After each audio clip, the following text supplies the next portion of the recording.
আমার হাজবেন্ড প্রবাসে থাকে আর আমার শাশুড়ি আমাকে চুল চেপে ধরে অনেক মারধর করে।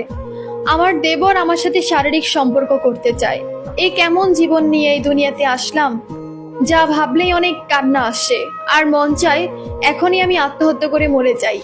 সুপ্রিয় দর্শক বিন্দু, আসসালামু আলাইকুম। চলে আসলাম শারমিন স্টোরির পক্ষ থেকে একটি বাস্তব জীবনের ঘটনা শেয়ার করার জন্য। আপু, আমার একটা জঘন্য পরিবারে বিয়ে হয়েছে। আমার বাবা মা দেখে শুনেই আমাকে বিয়ে দিয়েছে, তবে এতটা জঘন্য হয়ে যাবে তা আসলে আমার জানার ছিল না। আমার গ্রাম অঞ্চলেই একটা পরিবারে বিয়ে হয়েছে। আমার স্বামী প্রবাসে থাকে, আমার দেবর আছে 3টা, আমার নন্না শাশুড়ি 2টা, ওদের বিয়ে হয়ে গেছে, এবং আমার শ্বশুর আর আমার শাশুড়ি। ধরতে গেলে পরিবারটা একটু উচ্ছৃঙ্খল টাইপের, কিন্তু আমি সবসময় একটু ভালোভাবে থাকার চেষ্টা করতাম।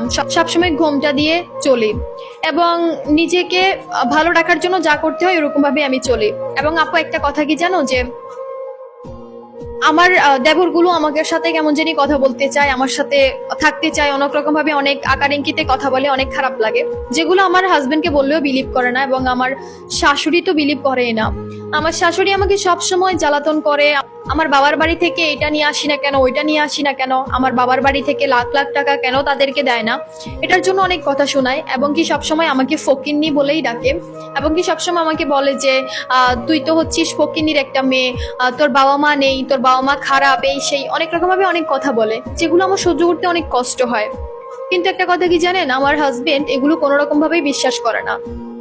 একদিন আমি তাকে কলে রেখে তার মায়ের প্রত্যেকটা কথা আমি শুনাইছি আমার হাজবেন্ডকে। শুনানোর পর আমার হাজবেন্ড বিশ্বাস করছে। বিশ্বাস করার পর আমার শাশুড়িকে ধমক দিয়ে বলতেছে, তুমি আমার বউকে এরকম ভাবে কথা কেন বলো। তারপর আমার শাশুড়ি কলটা রেখে আমাকে একটা লাঠি নিয়ে অনেক মারছে। মারার পর আমি আমার বাবার বাড়িতে কল দিয়েছি। বাবাদেরকে কল দেওয়ার পর আমার বাবারা পুলিশ নিয়ে আসছে। পুলিশ নিয়ে আসার পর আমি একটা জিডি করছি, জিডি করে রেখে দিয়েছি। তবে আমি সংসারের মধ্যেই আছি।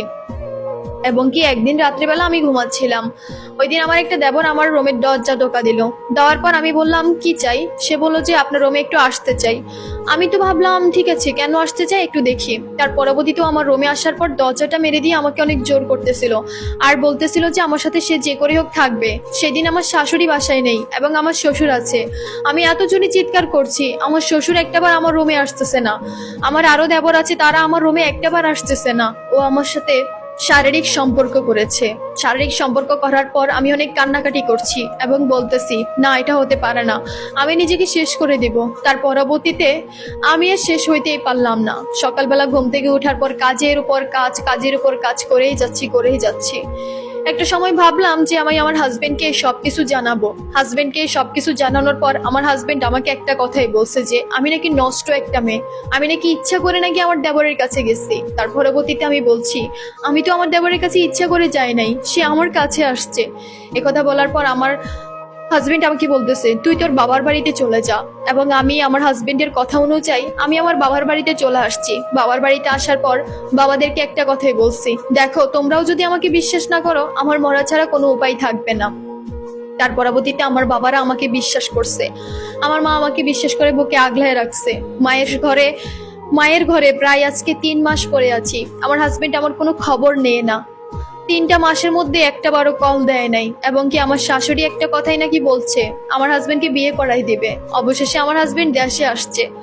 আসার পর আমার হাজবেন্ডকে বিয়ে করাই দিছে এবং আমার হাজবেন্ড আমাকে ডিভোর্স দিয়ে দিছে। ডিভোর্স দেওয়ার পর আমি বুঝতে পারলাম এই দুনিয়াতে আসলে যদি সৎ মানুষ হয়ে থাকতে চাই, মানুষের কোনো মূল্য থাকে না। আমি যদি অসৎ হতাম, অসৎ হয়ে যদি ঠিকই আমি এগুলো করে বেড়াতাম এবং কি চারদিকে 4টা কথা বলে তার সংসারে যদি আমি থাকার চেষ্টা করতাম, ঠিকই থাকতে পারতাম। ঠিকই আমার দেবরদের সাথে আমি ফিজিক্যাল সম্পর্ক করে তার ঘরে আমি ঠিকই থাকতে পারতাম। অবশেষে বুঝলাম ভালোর কোনো দাম নেই, খারাপেরই দাম আছে। এই হলো আমার বাস্তব জীবনের ঘটনা। এবং আমার আপু একা থাকে, আমার আপুর হাজবেন্ডও প্রবাসে থাকে। আমি ওর বাসায় থাকি, কাজকর্ম করি, ওর 3টা মেয়ের যত্ন করি এবং তাদের কাজকর্মগুলো আমি একটু করি। এবং আমি আমার আপুর বাসায় আছি, বাবার বাড়িতে নেই। এবং আমার জন্য ছেলে দেখতেছে, যদি পায় তাহলে বিয়ে দিয়ে দিবে। এই হলো আমার জীবনের ছোট্ট একটা স্টোরি। আপু, আমি একটা কথাই বলবো, এই স্টোরিটি তুমি তোমার টাইমলাইনে রাখবা।